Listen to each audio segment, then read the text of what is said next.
Okay, it's on. So it's being recorded. Did it show for you guys that it's being recorded as well? Yeah? Wonderful. Yeah. So project A, it is to describe in 8 to 10 pages.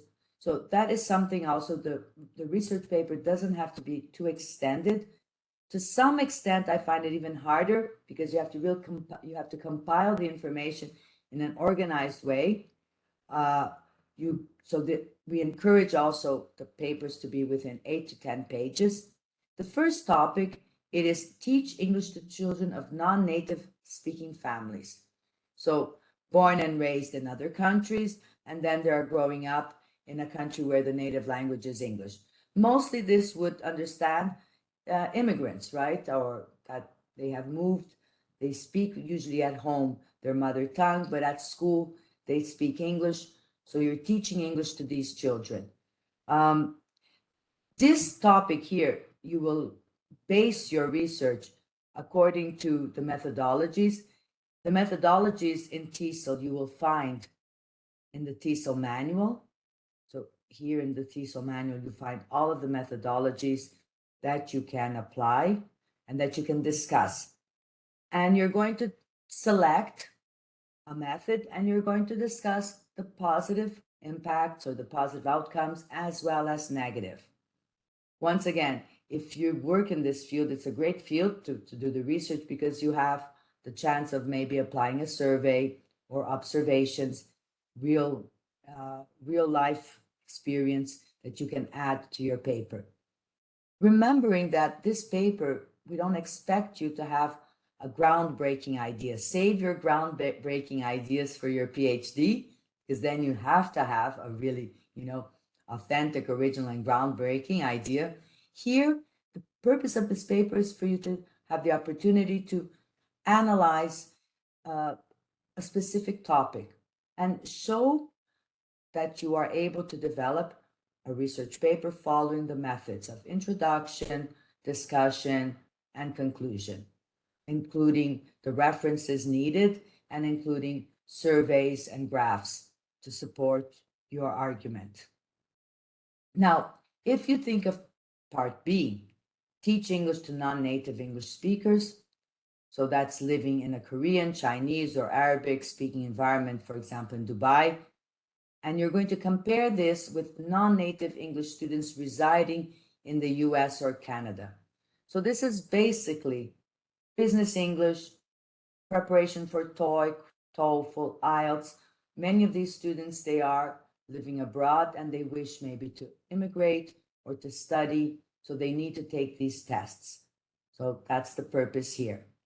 And C, elaborate on the development of English foundation at primary learning establishments to foreign speakers.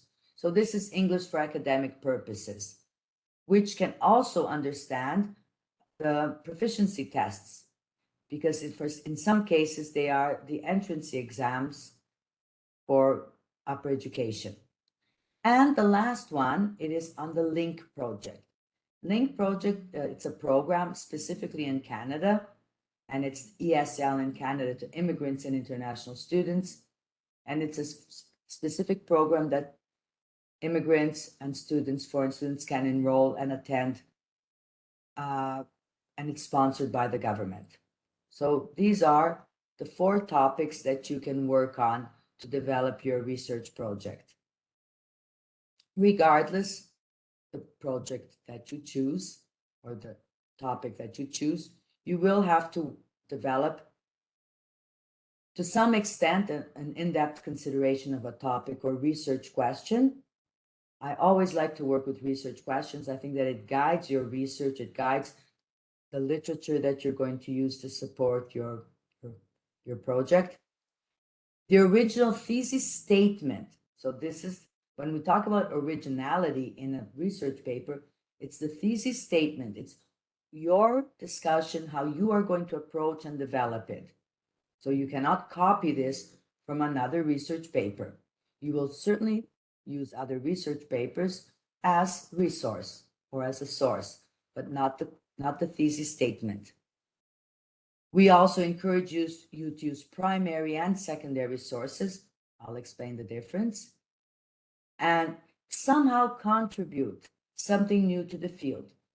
As I said, if you work in a specific context and you decide to develop your research project, your insight is already a contribution, because as you work in a field and you have this, hands-on experience, you link this to theory that certainly you use to, develop your teaching programs. Your insight on this is already a contribution to the field.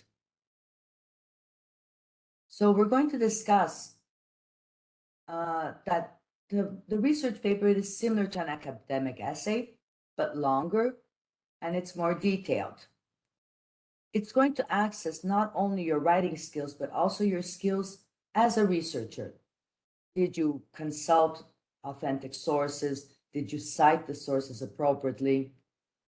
You have to show a strong knowledge of your topic and engage with a variety of sources and make an original contribution to the debate. So, the stages of the process. So you will research and plan, you will write, and you will review. That's basically the steps. So before you get started, definitely you should work with some planning and have this plan on paper. You're going to identify the assignment goal. So that means you have to choose A, B, C, D. You're going to set a deadline. You're going to really check and see the length that is proposed for your research, the format, and the submission method. Okay, so Tanya, hello. I think I can see that you send in a question, right? Let me check this out. Oh, no worries. That's great to have you here. So the perimeters of the topics. So the topics, they are specified and they are listed in Canvas. So when you receive this material, the link is right here in the first page. As you arrived late, here you go. This is the page where you will find there are 4 topics that you can choose from. Okay. If anyone has any questions, please, I forgot to say that. And if you have any questions, don't hesitate, send in, raise your hand at any moment. It gets tiring to speak all the time alone, to be the only one talking anyhow. So after you have made this little pre-plan, identify the length and the submission method, you have to take time to carefully read all the information that you can, in particular the grading rubrics. So how will you be graded? At TESOL here, you will be graded based on your writing skills, considering grammar, vocabulary accuracy, and format. You will also be graded in content. Once again, the content that will be graded if you have an introduction, an argument, and then your conclusion. In the argument, you have to have support material. You then make a list of the key points and you go back and cross the completed items as you're writing. So as you can hang it somewhere, have it visual. Don't trust on, digital format for this. Have it visual somewhere to know exactly where you are during your research project. Now, be careful with your time frame. You have to be realistic in order to do the readings that you have to do, write, if you're going to do a survey, collect the results, analyze your results, and edit. So all of these steps, they have to be part of your. Now, how can you choose a research topic? And this is something that I always say. The first step, it's the last one, but it's the first one that I like to talk about. You have to be passionate about whatever you're going to write and do research. Because if not, it can become a nightmare instead of, a bonus. Because the idea of the research project is to be a plus. Somehow you're going to go in depth and do research in something that you're really passionate about, just to know more about it and to share what you have learned. So that's the purpose of the research project, in fact. So you need to define and narrow down your topic. Sometimes we have a big topic, but we just can't manage to do all the research, principally if you choose to do the research project of 8 to 10 pages. So you really have to narrow down. In this case, you have a list of choice. Consider what was covered on the course as well. So what did you cover? What did you feel most attracted to? Even if you don't work in this area, maybe it's a field that you intend to explore in the future. I know that Hussein, you teach IELTS, right? Yes. So my research project in TESOL, when I concluded it, it was on IELTS. I did it on IELTS. But so I used my students in the classroom and I focused basically on the reading of IELTS and, how the students could, where they had their weaknesses, trying to identify weaknesses and helping them overcome weaknesses. So reading strategies basically was my focus. I applied surveys and I applied tests and I collected the results.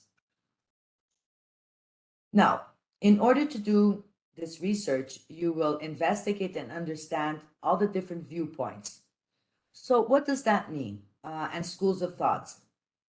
In the case that I mentioned, reading strategies. So of course, there are reading strategies that consider genre, other reading strategies that consider the text itself, so you don't really go into the genre. And other, so you have to choose what you, of course, you show in your paper that you are aware of the different viewpoints, and you point out which one you will follow as to develop your research.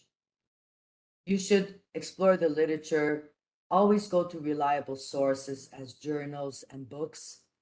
Now, let's suppose you find a blog, because nowadays there are many blogs, and some people really have nice, blogs. Some people know, some teachers, some professors, they have nice blogs. Can you use that as a source? Well, depends who is the author of the blog. Some professors from McGill, they have their blogs. So these professors, so you need to see who is the author. Is he a professor? Is she, her title, his or her title? So the blogs, they can be used as sources. I frequently use blogs in particular as support material. I bring them in because they're usually very updated and they're online. So it's helpful for anybody who's reading your research and wants to extend, they can easily find the source. Consider a variety of perspectives and always make sure that your quotations and your notes, they're very detailed and you save this information. So when we look into primary sources, that means the direct first-hand evidence. They're usually the interviews, the works of art or literature, historical documents, statistical data. These are considered primary sources. The secondary sources, they are those that are basically, they develop from the primary source, they will originate a secondary source. So they have commentary and analysis from the primary source to elaborate a secondary source. So these are journals and articles, books, but like scholarly books, those books that you use to teach English, to teach literature. So they're not from the author originally, like you would have a work of art or literature like here, but this work of art or literature will inspire the scholarly books and reviews, of course. So primary, and you should use both sources. That's why we encourage you to consider bringing in data, graphs, so that you can use statistical data. Let me check if my chat box, there are any questions here. Oh, okay, Madi. Did you find the link now, Tanya? Think yes. So today's subject, Madi, we're going to be dealing with research project, how to write your research project or your research paper. Okay? Any other questions? You still didn't find it. I'll put the link again. Here we go. Can you see it now, Madi?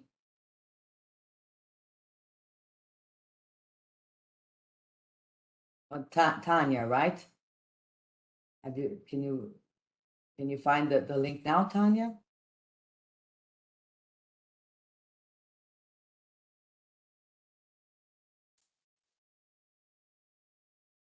Okay. Okay, great. So now let's look at a sample. You're writing a paper for a literature class. Which of these sources would be primary and which would be secondary?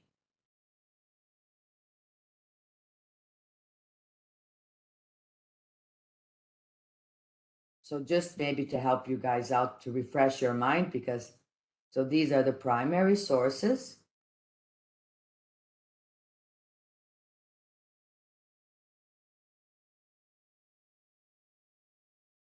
And these are your second, and this is the list.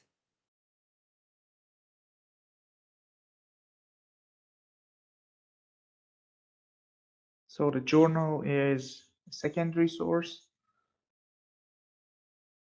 Okay, does everybody agree? Yes, the journal is a secondary source. We got that, good.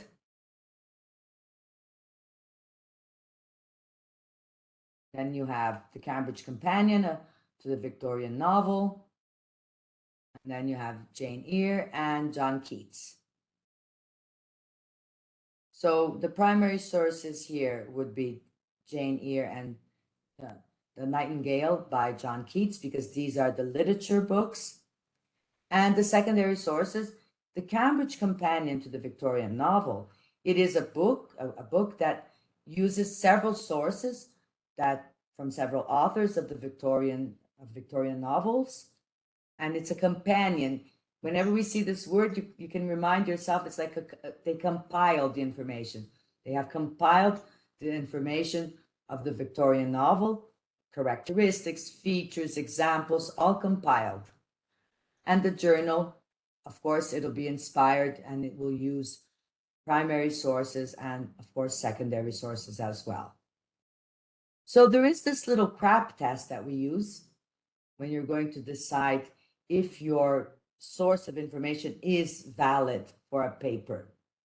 So currency, is the information up to date? If we consider language teaching in particular, we have gone through so many different methods and changes, and now the blending with methods. So the information, the source that you're using, is it updated? Of course, if we go back to the original of each method, it goes back to the 60s, to the 70s. But that's the core, theory. When you're going to write a research paper, the core theory, it is part of it, but we want to bring in updated information. We want to present a discussion that has more real life, hands-on examples in particular, which the examples will reflect updated theories are constantly popping up for us. The relevance, is it relevant? Is your research relevant? The authority, where was it published and who is the author? The accuracy, where does the information come from? Is evidence provided? And the purpose, why was this information published? So these are questions that you can ask yourself to check if the source that you're using, that you intend to use, if it fits the criteria for an academic paper or for a final paper. So before you start writing, have a clear idea of the structure, the outline, organize your thoughts, understand how different ideas you've generated, how they fit together, and of course, ensure you don't forget anything. So that's why you need a little outline. The outline, it's kind of like your summary. Imagine that you have a summary, introduction, section A, B, C, and then your conclusion. So in between, what do you need to put in here? You need to have your references, your background. You need to define the line of theory that you're going to use. You're going to justify your choice. Then you're going to bring your evidence, present your argument, and then your results and conclude. So the sequence, you have to have it nicely outlined. By having this little summary made, it will help you fill it in.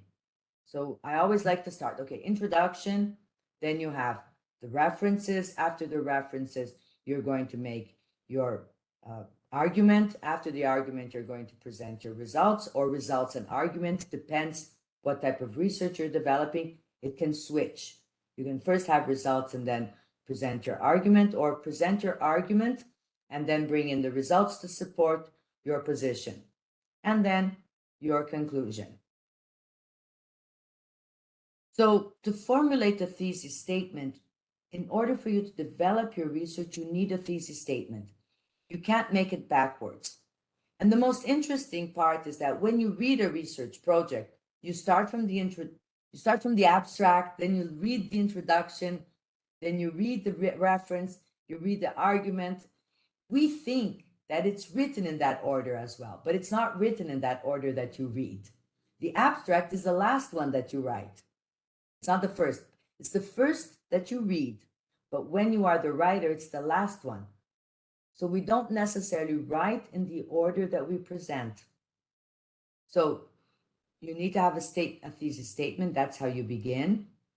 Then your thesis statement will present your central argument.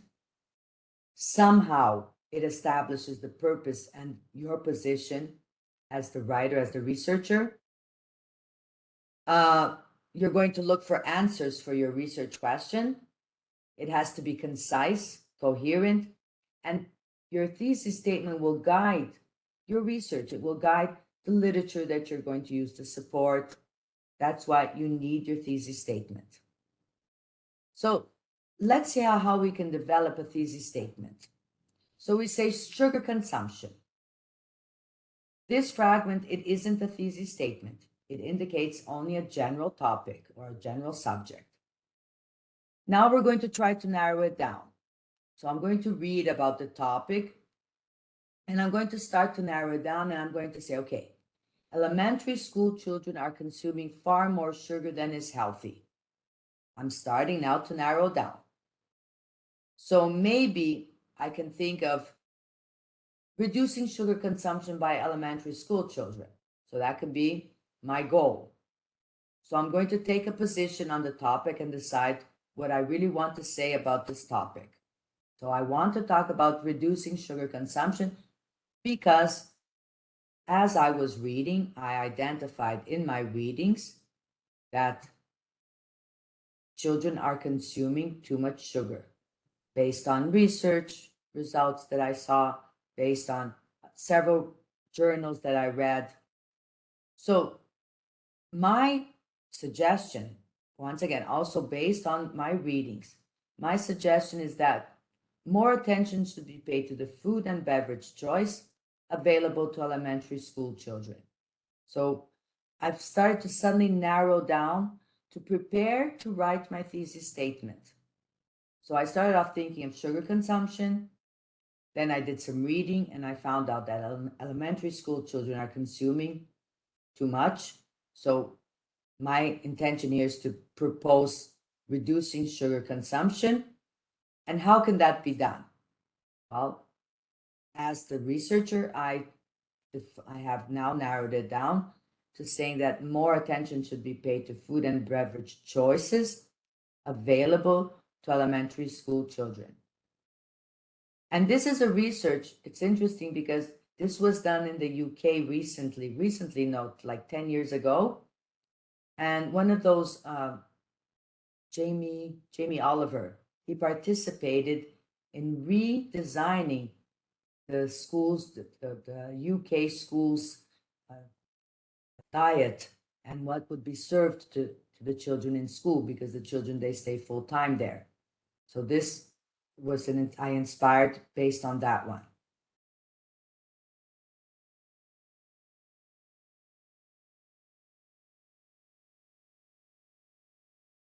Let me see if there are any questions here, because suddenly the chat box. Yeah. The topics, I was reading them and they just seem really, I don't know, sort of boring. Like I'm wondering if can we modify them a little bit? And I mean, my interest is in the I guess it's the neurolinguistic. I like the idea of learning a language verbally first and then the grammar. And I always thought drama, like using drama scripts, like, depending on the level of the students, like modified, adapted scripts that would really get people talking and having fun.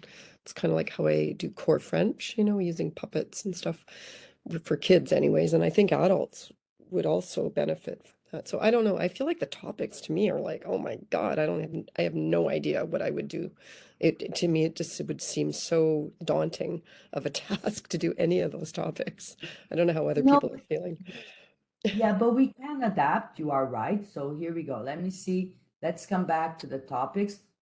And this is a good point because I think that if other students have the same idea and the same, uh, position, please speak up because that's why we have these classes. It's definitely a moment where we can discuss, adjust, and even think through the topics together.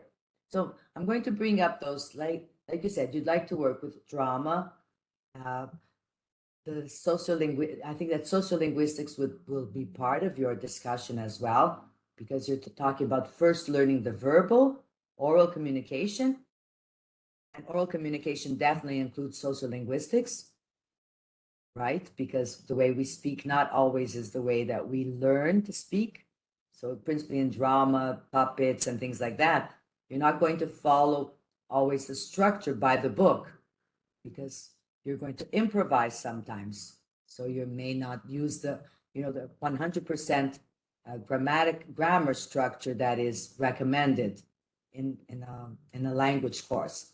But communication is being established. So maybe you could discuss this idea of in oral. What is more important, to establish communication even if you don't have the perfect grammar sentence, or no, you need the perfect grammar in order for communication to really be established? I think that could be a nice discussion, don't you think so?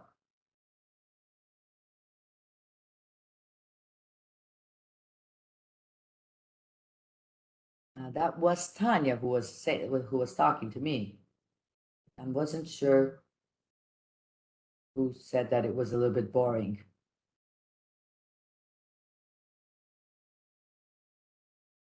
Was that, yeah, that was you. Okay, Tanya. So if you consider this, you can then go into the topic of B or C. Let's just bring that up. I think it could be B or C.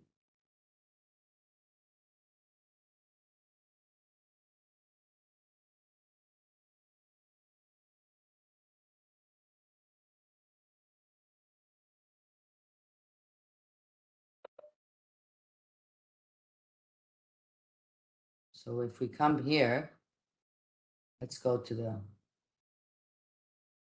our prompts.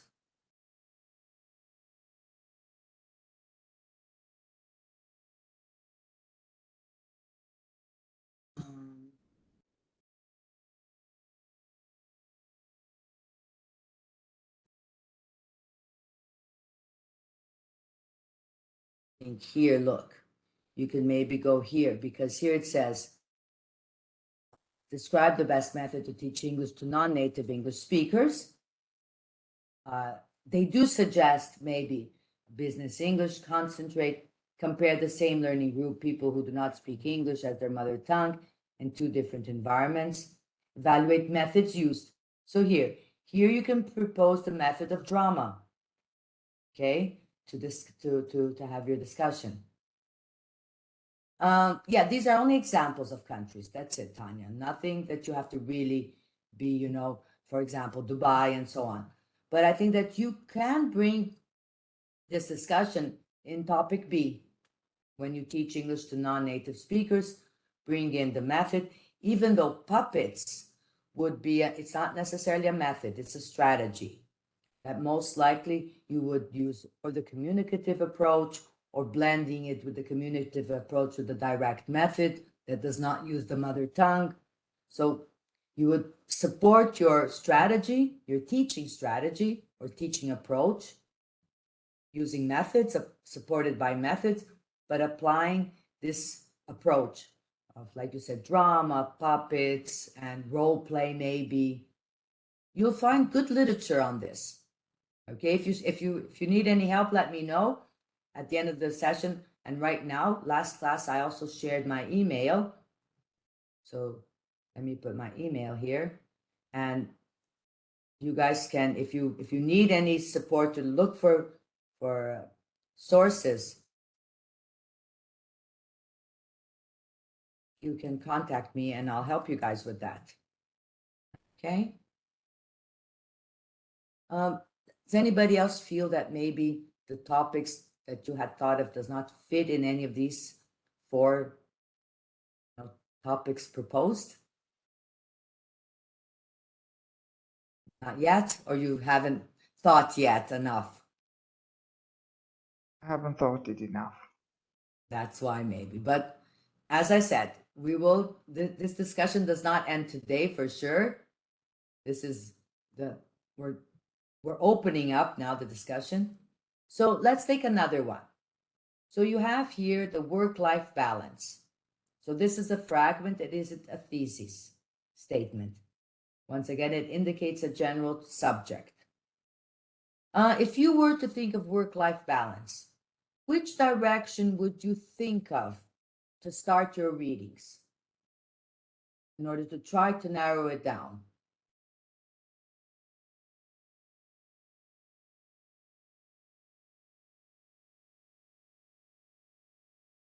Single mother, can you think of this? How can a single mother balance work and life, right? That would be, we're going outside of our line of research. This is not language teaching. So we're thinking of something more in sociology and in anthropology, maybe. So work-life balance. What else can we kind of start to narrow it down? Single mothers, for me, it's always something that draws my attention. I was one too. So, and there's lots of literature that discusses this, how to balance work and life for single mothers or single parent, right? So here we would go. I would also, another option is work from home opportunities, and 6-hour workdays will improve productivity when employees are in the office. So suddenly work from home, you could have that idea of work and life balance when the employee offers the possibility of some days to do home office, some days to do 6-hour workdays instead of 8 hours workdays. So then this would be, there you go, Tanya, the reality of work-life balance for a single parent. Excellent. And then my discussion would go a little bit further to narrow it down even more. So corporations should provide more work from home opportunities and 6-hour workdays so that office workers have a better life balance and are more likely to be productive when they are in the office. This you could work with surveys to ask and to identify maybe what fields, in what fields do they already offer home office? What fields do they offer 6-hour workdays, or what occupations? So this could really open up easily for a field research. Okay, this is now a thesis statement. School uniforms may be an upfront cost for families, but they eradicate the visual differences in income between students and provide a more egalitarian atmosphere at school. So now I have a thesis statement. Based on this thesis statement, what would be the research that you would do? Because now you have a thesis statement which will guide your literature and your research. Would you go for field research? What kind of literature would you use?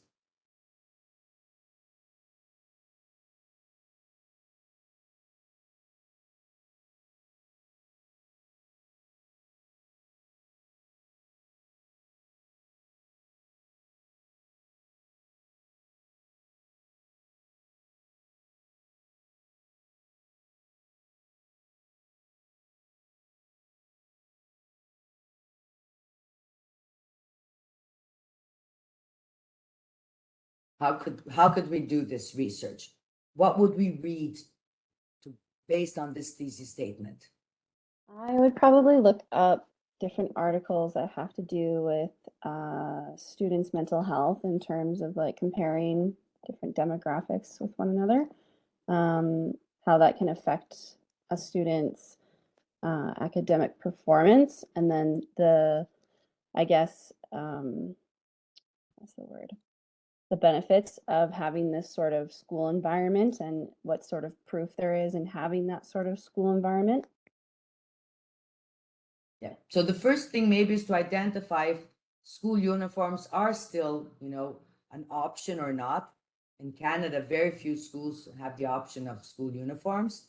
So then definitely you would have to find a school that has a school uniform as not an option, but as compulsory.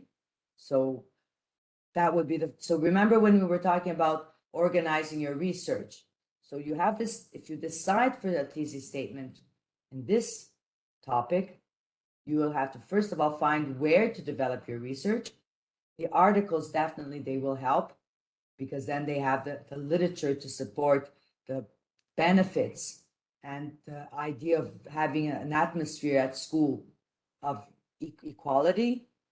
Do uniforms really have this result or not? So that would be something that we could investigate and the literature will help us. And of course, a survey at the schools with the students on how they feel about the uniform, using questions like maybe Crystal suggested of mental health questions or academic performance. There is an impact on students.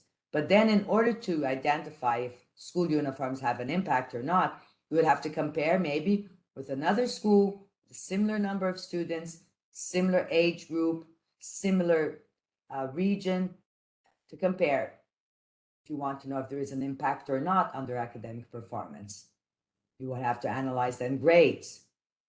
So there's a lot to go, even though you already have a thesis statement, there are still decisions that as a researcher you have to make to outline your research. So you need to know what your paper is about. You need to introduce the topic and key terms and ideas. Why is your paper worthwhile? So what can this contribute? If we do a research like this, can this contribute somehow? It can. It can help schools decide if uniforms will continue to be compulsory or not. So there is a real contribution here because for decision makers, for those in administration who have to make decisions, an article like this or a research paper can help them, or support their decision. How will you make your arguments? So how are you going to do your arguments? Are you going to use only literature? Are you going to use literature and field research? So you have to indicate that. And all of this is in your introduction. All of this information is in your introduction, preparing your reader. Once again, many times we have to go back to our introduction because when we start off, we're not sure how our arguments are going to develop. So you may, as you're doing your readings and working on your references, decide on your argument. Then you will go back to your introduction and include how you're going to, design your argument. In the body, you will divide each section and it covers one idea. So we don't mix ideas in paragraphs, and this is something very easy to happen, but we take one main idea and we work one main idea at a time in each paragraph. We always bring in evidence, and then we discuss our central arguments with the evidence supporting, and always connect it to your thesis statement. So you should always have your thesis statement glued somewhere to be sure that as you are developing your arguments and conducting your research, you don't go off topic. You stick to your thesis statement. So you should have an outline for your paragraph structure. You need a topic sentence. You need to keep the thesis statement in your mind, and you need to make effective transitions. So you need to transit from one paragraph to the other, and within the paragraph, one sentence to another. So, but at the same time, we have to be careful not to overuse connectors. So we can't have moreover, furthermore, than, therefore, since. You can't have these words in every single sentence. We use other resources. We use pronouns. We use participles. So when you're writing in terms of grammar, there are other word groups that also function as transition words. In the conclusion, you will summarize your argument and central point. No new ideas or no new arguments are to be presented in your conclusion. You can discuss the limitations of your research project, and you can suggest areas for further research.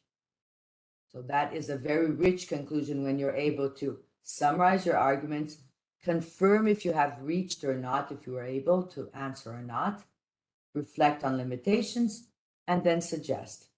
Crystal?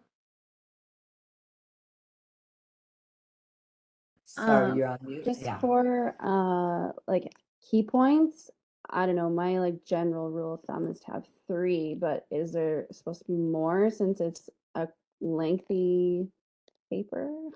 No, I think that 3 key points to argue, because you will have to, first of all, present your literature review, right? Before you start your arguments.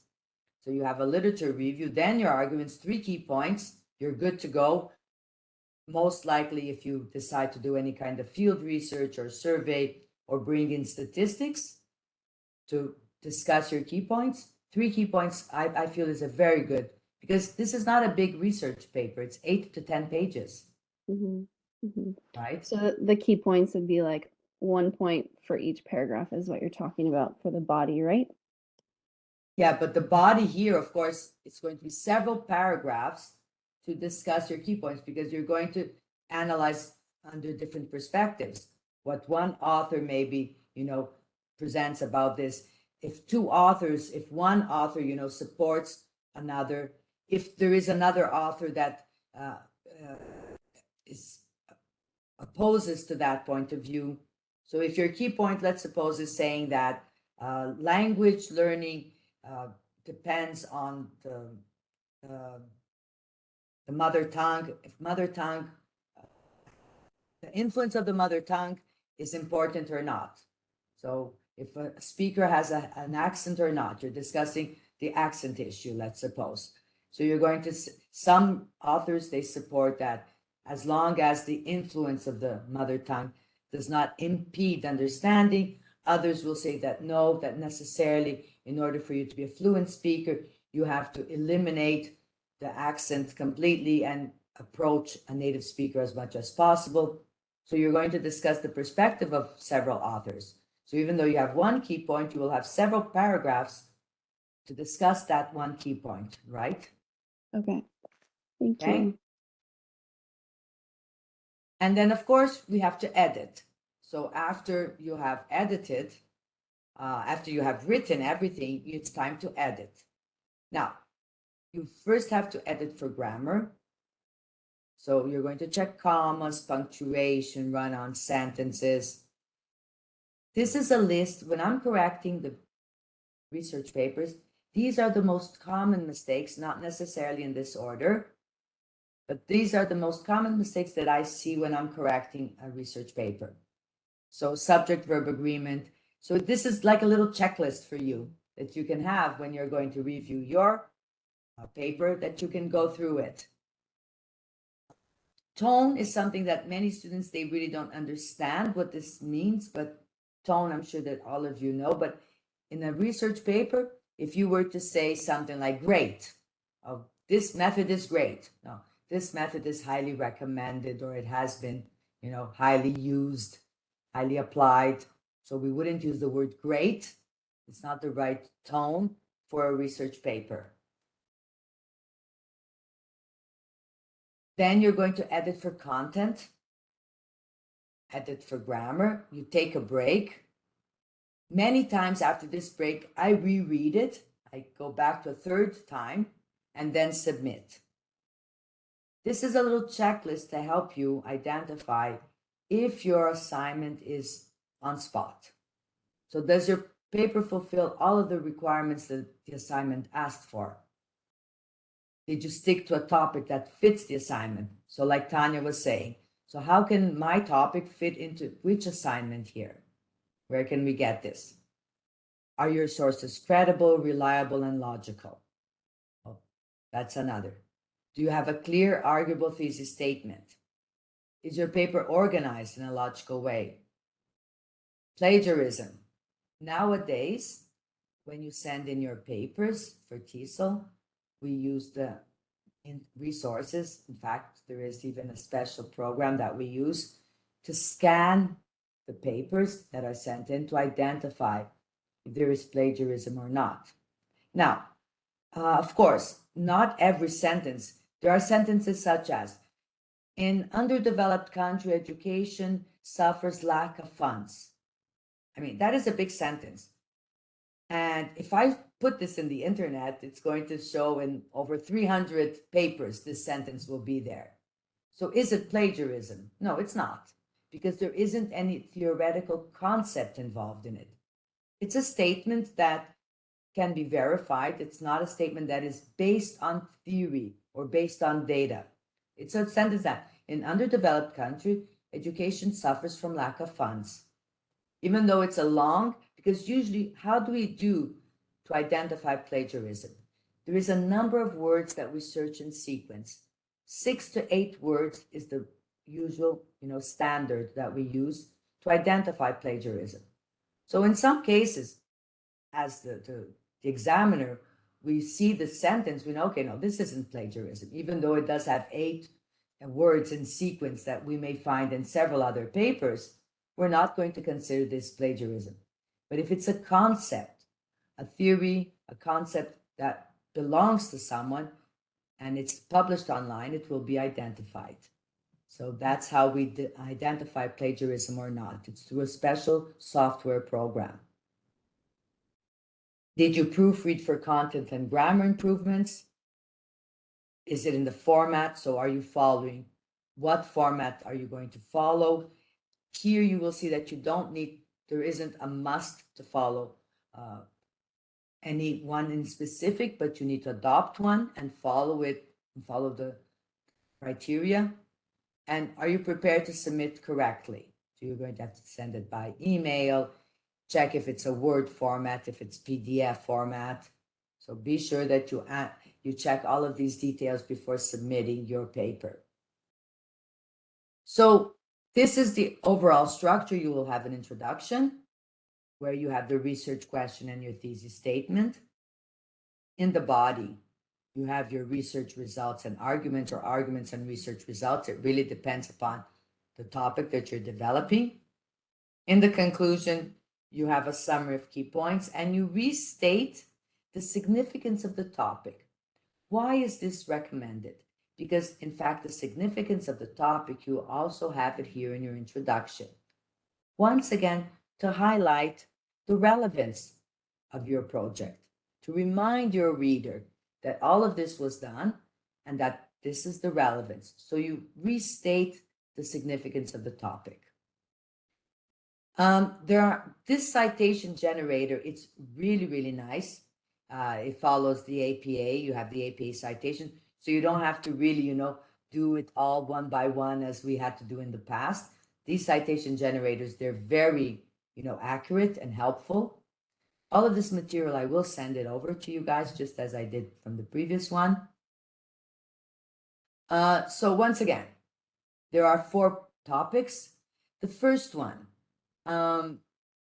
my suggestion, if you wish to develop Project A, you can focus on resources to use in your primary classroom.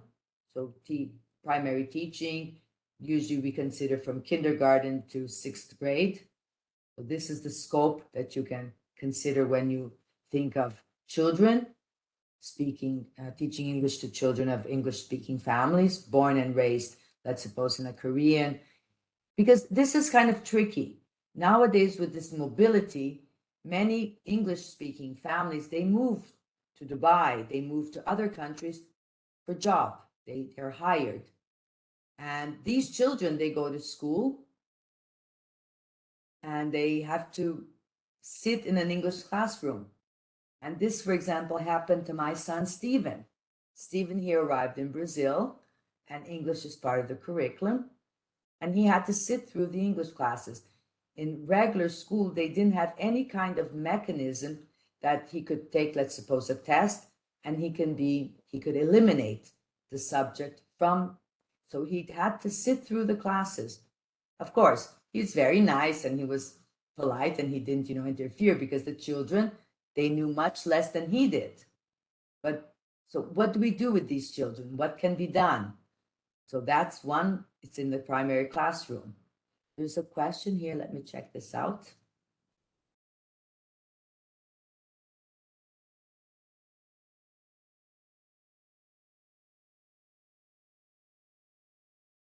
Okay.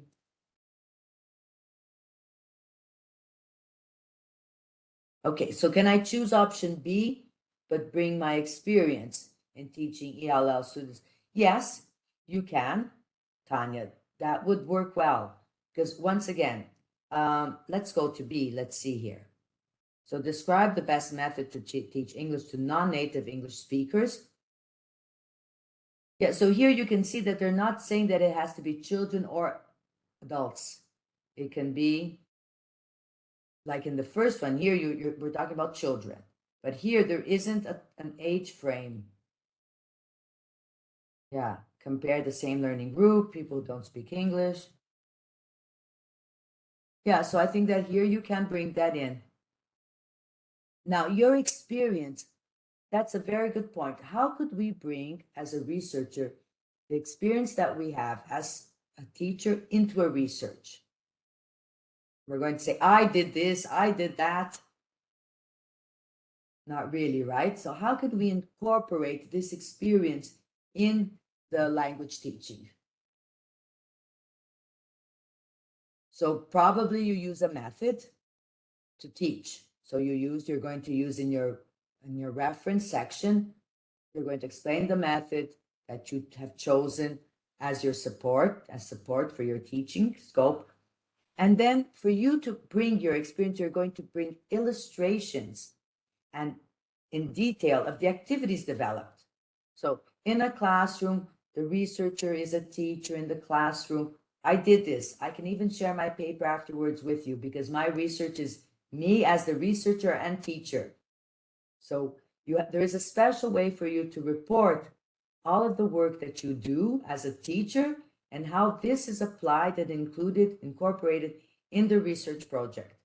So you explain how the activity is designed, and then you explain how it's applied. Then you explain the results that you got from that activity, maybe with students, comments. That's very helpful. So if you'd like to know if the student felt that he has learned the content or not, if it was easy to learn, if it presented any kind of obstacles, you can use like little images at the end of each activity, which is like a happy face, a neutral face, a sad face for the student. That's what I did, at least. So at the end of each task, they would grade how they feel about that task. And then I would compile this information in order to put in my research. So the students, perception, bringing in the students' perception of the activity. So that's how you can bring your experience. Okay, Tanya? If you need any other details or, trust me, contact me and I can help you develop this nicely. Any other ideas popping up already? Okay, so the reality of public education for immigrant students. Yes, this you could go then for topic A, right? If it's for immigrant students, what age frame? If it's children, it's here. No, we can't put it here because this is for English speaking families. No, so it has to be here too. This is teach English to non-native English speakers. This B really opens up many possibilities. Yes, in Vancouver in particular, right?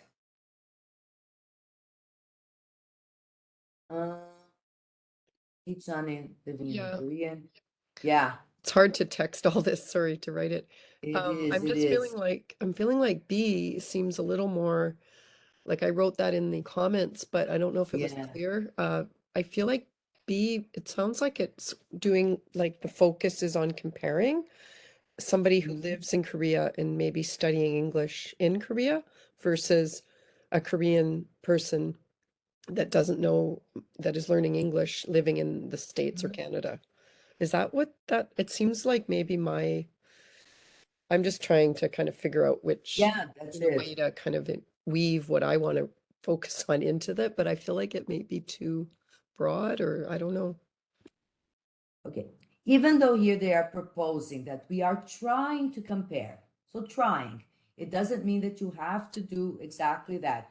You can design your research and in the introduction say that this is your research project is based on topic B. However, instead of comparing, you're going to focus your scope on one specific group and discuss the learning process in that group or the methodology applied in that group without a comparison. Because when it says we are trying to compare, it doesn't necessarily have to be a comparison, right? It's an attempt. So when you, as the researcher, in your introduction, you say that the scope of this research will not compare, but rather focus on one specific group discussing methods applied and the outcomes of those methods applied. Okay. And that's what I did, okay, in my research project, Tanya, because I used my students here in Brazil preparing for IELTS. So I redefined my scope. I focused on this B, but I redefined it. So you can, as a researcher, we have this. And at TESOL here, there is this flexibility.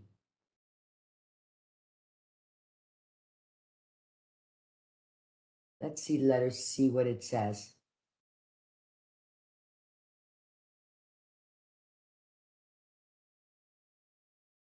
Yeah, once again, this one also is when they are in a foreign language country and not in.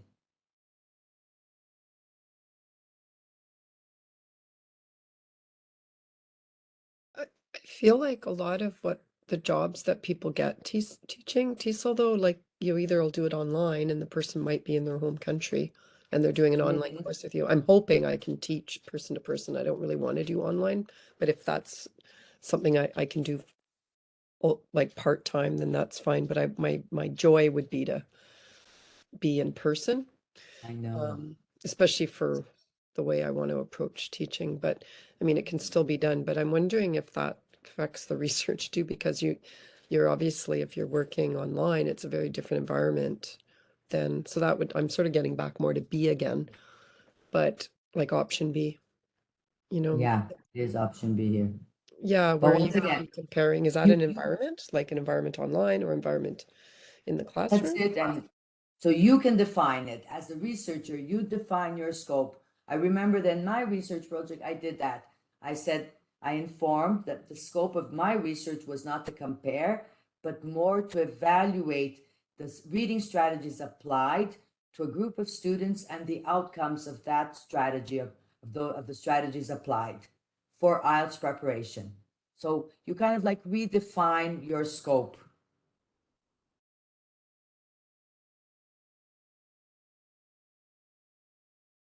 And then the link project, for those of you who are in Canada, Daniel, I'm sure you remember Daniel, right? Did you guys watch classes with Daniel before me? Yeah. Just to let you know, Daniel is recovering. He's not very well, but he's recovering steady. He'll be back very soon to teaching. He did his research project in Link. So he based his research project on documents because the link, it is a governmental project, so there are lots of documents that explain why the project was proposed, how it's developed. So that was his research project. He worked with the link. This too, you can, the plagiarism detection tools, we use one of these tools that are here. Also, we have thesis statement examples. This is very helpful, this link. It helped me a lot whenever I have to write an article for a journal or whatever. Now, this link, and I'm going to take a second because it can be a source of inspiration for you guys. I really love it. And if you're still not sure what you would like to do, it's helpful. So hold on. There we go. I think that now you guys can see it.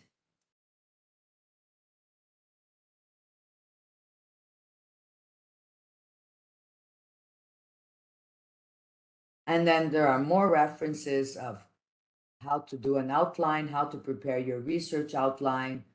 I'm going to share all of these links with all of you. But before we go, so Tanya already has kind of like, she's already in the process of identifying her line of research. Justin, do you have any idea what you would like to follow?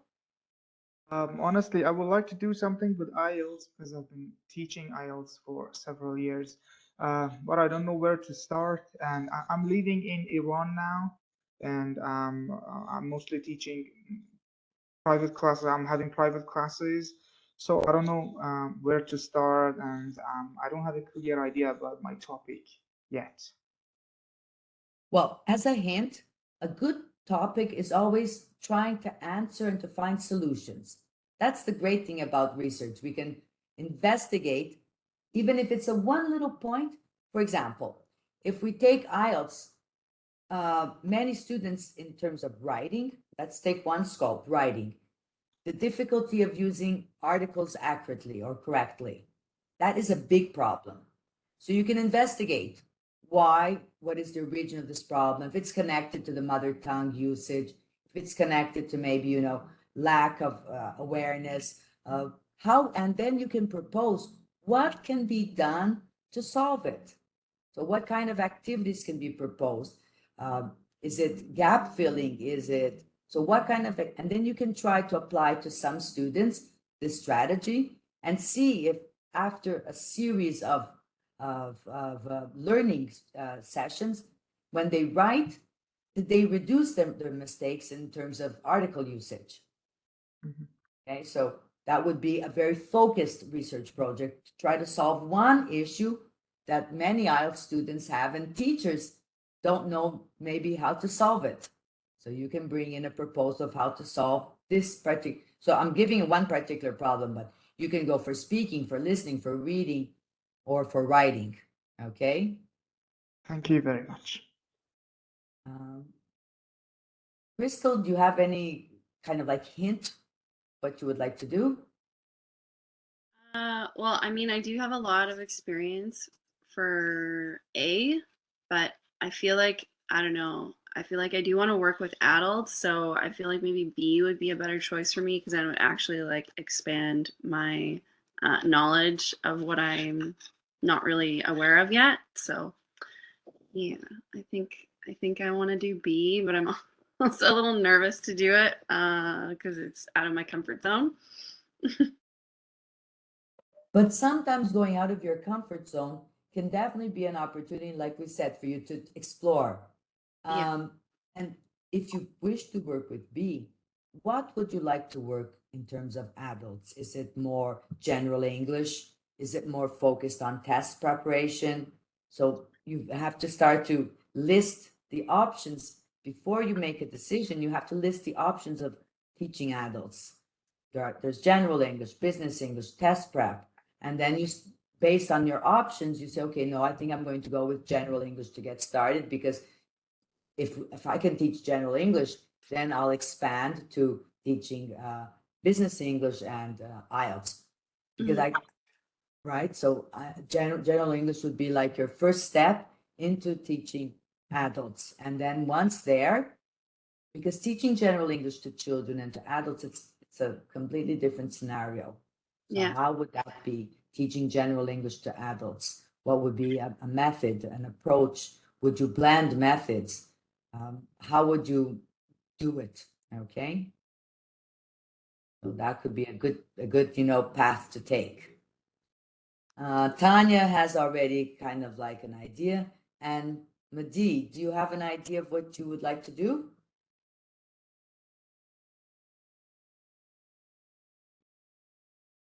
So before we go, are there any other questions that I can help you guys with? Hi, I'm thinking of topic B. So my understanding is comparing teaching Chinese to a Westerner in China and in Canada, something like that. Yeah, so but I the haven't done idea- the before. How do I know the methodology and the result? So Yeah, I find that if you decide to do a comparative research, you will not be able to do a field research because you can't be in the two places at the same time, right? Unless you have a partner teacher that would apply some kind of survey for you to use as comparative data. But if you were to compare, maybe you would use more a literature approach here. So what does the literature say in terms of the differences of using the communicative method in one place and the other and the outcomes? But basically your research then, Dorothy, would be based on literature, would not have, and like I said, unless you have a partner teacher that could apply the survey and send you results for you to add to your research paper. Okay, so you can either, once again, redefine your scope, saying that you're going to discuss this comparison, but based on literature reviews and journals and papers that you can access.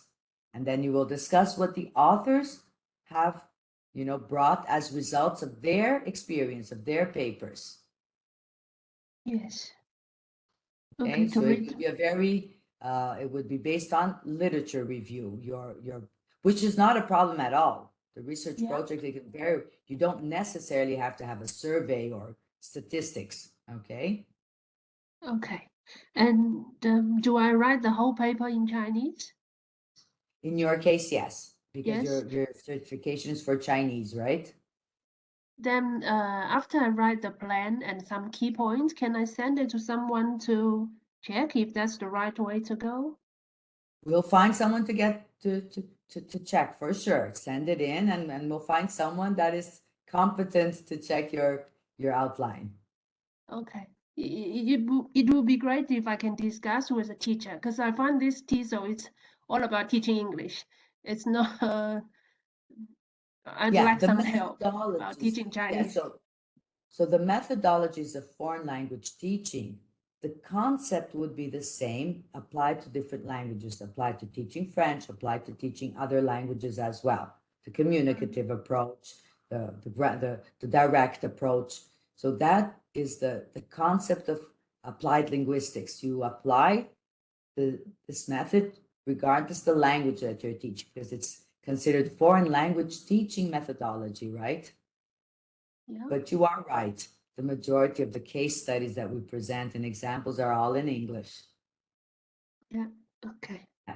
So Thank my suggestion, send an email to Dr. Siavashi and say that now you've reached the point that you have to think and elaborate and write your research project, and that it would be helpful if there's a teacher, a Chinese teacher in the TESOL teaching staff that could help you. Yeah. Thank you. That's a good idea. Yeah. Any other questions that I can help you guys? Well, you have my email. I'm going to send this material over. There's additional material that I'm going to send as well, some PDF books and summaries that are helpful. I'll also send that through and you'll receive it. And if you have any questions, please reach out. If I don't answer right away and by email, it's because I have like at the end of the day, my day, I check my email. So suddenly it can turn the day and be the next day for you to receive a reply. So just forgive me if it's not right away. Thank you very much. Have a wonderful day, or afternoon or evening, depending where you are. And as I say, you know that research is something that takes time.